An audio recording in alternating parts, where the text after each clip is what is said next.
السلام عليكم ورحمة الله، حياكم الله في حلقة جديدة من 24 إطار، واليوم 5 نصائح توصلك لساوند افكتس احترافية.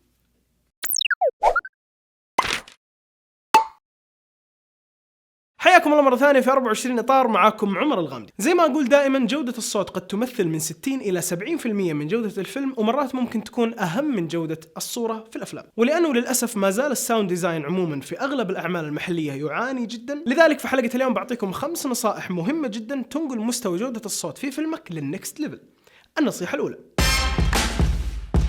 وهذه يمكن واضحة شوية لكن مهمة فعلا، ألا وهي جودة الصوت المستخدم. طبعا أيا كان أنت من وين جايب الصوت، هل راح تسجله بنفسك أو جايبه من النت، في كل الحالتين جودة الصوت ضرورية جدا. فمثلا لو أنت بعد تصوير الفيلم حبيت أنك تسجل بعض الأصوات الإضافية، فضروري أنك تسجلها بنفس جودة تسجيل الفيلم. فمثلا ما ينفع أثناء التصوير معاكم شوت جن محترم وبعدين تبدأ تسجل الأصوات بجهاز زي الزوم بشكل مباشر أو بالجوال مثلا، مع أنه هذه الأجهزة جودة الصوت فيها ممتازة، لكن لازم تحرص أنك تطابق جودة الصوت مع باقي أصوات الفيلم. وطبعا إذا بتستخدم أصوات من النت لا تسلك بأي شيء وتستكثر عليها، احرص تستخدم أصوات نظيفة جدا لأنه راح يفرق معك وقت الدمج. وفي آخر الفيديو هذا إن شاء الله راح أدلكم على مصادر ممتازة للمؤثرات الصوتية أونلاين.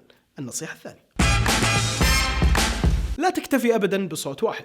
لما تكون تبغى تركب صوت في فيلمك وراح تحمل الصوت هذا من النت، حاول دائما انك تدمج أكثر من صوت عشان توصل للنتيجة اللي تبغاها. ولهذا الشيء مثالين يشرحوا الفكرة. لنفرض ببساطة عندك مشهد شخص يمشي وما عندك صوت خطوات رجوله، هنا انتبه انك تجيب صوت خطوة واحدة وتكررها على كل الخطوات، لأنه الصوت بيطلع متكرر ومستفز وملحوظ. وحتى اعتقد ما يكفي انك تجيب صوت خطوتين مثلا، لانه برضو التكرار راح يكون واضح. فهنا لازم تجيب مقطع صوت في شخص فعلا قاعد يمشي لمسافة طويلة، وانت فقط تضبط التوقيت وبتلاقي عندك خيارات كثيرة. صح انه كلها خطوات وتشبه بعض، لكن الفرق البسيط هذا بينهم راح يعطي واقعية كبيرة لإذن المشاهد. المثال الثاني، وهذا تكلمت عنه في حلقة سابقة لما تكلمت عن صوت ضربة الراس في فيلم الشنطة، وكيف انه لو استخدمنا صوت واحد فقط يصير الصوت زي كذا. لكن لما ندمج أكثر من صوت مع بعض، يعني صوت انكسار، صوت ارتطام، وصوت مبلول شوية، يصير الناتج زي كذا. وهذا له أمثلة كثيرة أخرى. يعني حتى مثال الخطوات اللي تكلمت عنه قبل شوي، ضروري أنك تضيف على صوت كل خطوة صوت يتماشى مع المكان اللي يمشي فيه الممثل. يعني لو مثلا قاعد يمشي على تراب أو عشب أو حتى مطر وطين، هنا لازم تعزز صوت الخطوة بصوت إضافي. النصيحة الثالثة، مهارات الدمج. طبعا اكبر سبب في انه الساوند ديزاين في اغلب الاعمال المحليه سيء هو ببساطه انه الساوند افكتس يعتبروها شغله الاديتور ويسويها ضمن المونتاج، وهذا خطا كبير. ضروري دمج وتركيب الاصوات يكون مرحله منفصله، زي التلوين مثلا. فحتى لو كان الفريق صغير واللي بيسوي الاديت هو نفسه الساوند ديزاينر، فضروري انه ياخذ وقته في الاصوات ودمجها ويسويها على حده. وطبعا المصيبه اللي نلاحظها كثير انه الواحد ياخذ الصوت من النت ويحطه في التايم لاين وخلاص، وهذه مشكله. لازم تطور مهارتك في دمج الاصوات في البرنامج اللي تستخدمه. فمثلا اكثر خطا نشوفه أو نسمعه هو الأصوات اللي تبدأ وتنتهي فجأة بشكل ملحوظ. ركزوا على التراك هذا، لاحظوا كيف بداية الصوت ونهايته واضحة وتشتت انتباهك.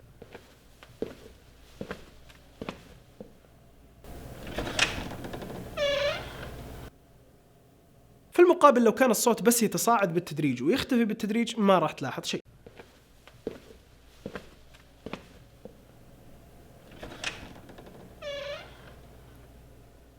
ايضا في افكتات وبلجنز للصوت ممتازه ومفيده جدا. يعني مثلا اكثر اثنين استخدمها بكثره في افلامنا هو الاي كيو اللي الحين صار اسمه بارامتريك اي كيو، وافكت ريفيرب او في الاصدارات الجديده صار اسمه ستوديو ريفيرب. افكت الاي كيو يتلاعب في تونات الصوت نفسها، فمثلا تقدر تعلي او تقلل اللو تونز او تتلاعب في الهاي تونز او الميد تونز. والفكره هنا انه كل مايك يسجل التونات هذه بشكل مختلف، فلما تسجل صوت اضافي مثلا بمايك اخر وتبغى تدمج الاثنين مع بعض، هنا تقدر تتلاعب بالصوت الين يصيروا يشبهوا بعض. ومرات تغير ظروف التصوير يتطلب تلاعب ايضا. فمثلا لو التصوير كان خارجي بس سجلتوا الأصوات بالداخل، هنا لازم تعدل شوية في الصوت إلين يبان إنه فعلا في الخارج. ونفس الشيء على الإفكت الثاني اللي ببساطة يعطيك صدى. طبعا إذا ما كنت حذر معاه ممكن يعطيك نتائج عبيطة شوية، لكن مرات فعلا تحتاجه عشان تدمج الصوت صح مع بيئة وعالم فيلمك. وفي بلجن تقدر تشتريه اسمه فالهالا روم. شخصيا ما جربته، لكن الريفيوز عليه قوية جدا، وواضح إنه تحكمه أبسط من حق البريمير ونتائجه ممتازة. بس اسمه يضحك يا أخي، فالهالا. بس أحد ألفه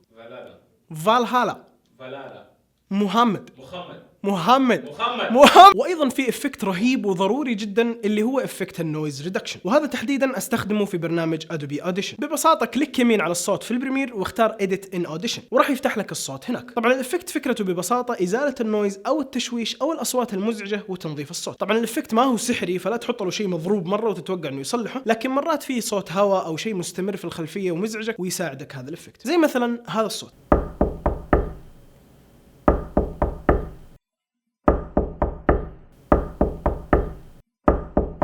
وطبعا داخل اوديشن بس تسوي حفظ بتلاقيه تعدل في البريمير. وعلى طار البرامج، في برنامج رهيب جدا وقعنا عليه من فتره اسمه ساوندلي، ومن يومها ما استغني عنه ابدا. فكره البرنامج انه ببساطه ينظم ويسهل التعامل مع مقاطع الصوت في جهازك وربطها بالبريمير. والبرنامج فيه ميزتين رئيسيه، الاولى انه لنفرض عندك في جهازك فولدرات لمؤثرات صوتيه وكنت منظم جدا، مع ذلك بتلاحظ انه تصفح والاستماع للمقاطع ورا بعض بطيء شوي. الرهيب في البرنامج انه من جهازك تقدر تسحب الملف او الملفات اللي داخلها اصوات، ومن هنا بس تختار على اسم الملف وبتشوف كل الاصوات اللي فيه. وحتى لو عندك ملف جواته ملفات جواتها ملفات من باب الترتيب، بس تختار على الملف الرئيسي بتشوف كل الاصوات اللي فيه كل الملفات وتتسمع فيها ببساطه زي كذا.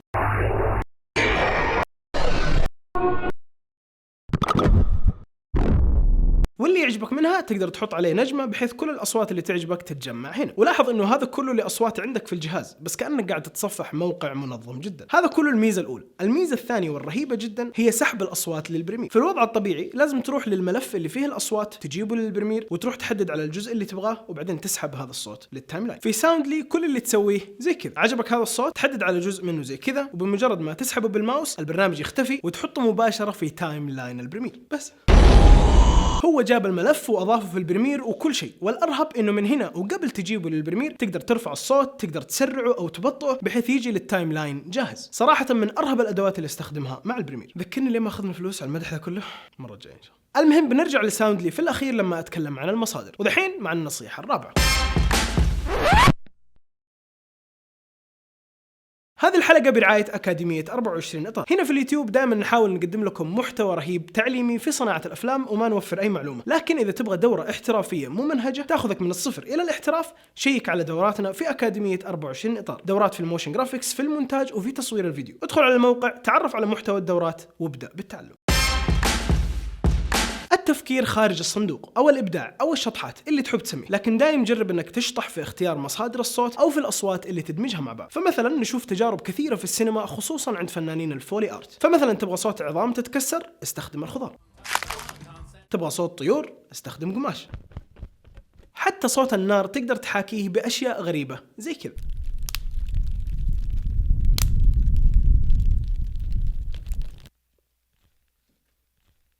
وفي جانب ثاني للتفكير الشاطح، وهو لما تبغى تعطي لمسة مضحكة أو كوميدية للمشهد. هنا فكر في أغرب وأبعد الأصوات. يعني زي المشهد هذا، بدل ما نحط صوت سيارة حطينا، وبدل صوت سحبة الكرت حطينا، وغيره من الأفكار الغريبة والرهيبة اللي نشوفها في الأفلام. بس أهم شيء اشطح وبدع. النصيحة الخامسة، هي مو نصيحة، ما ادري ايش تسميها، بس ابغى اعطيكم بعض المصادر الجيدة اللي نستخدمها في البحث عن اصوات لافلام. في مجموعة مواقع زي pound5.com، audiojungle.net، وهذه طبعا مصادر مدفوعة، لكن نظام البحث فيها جيد وتلاقي فيها اشياء حلوة.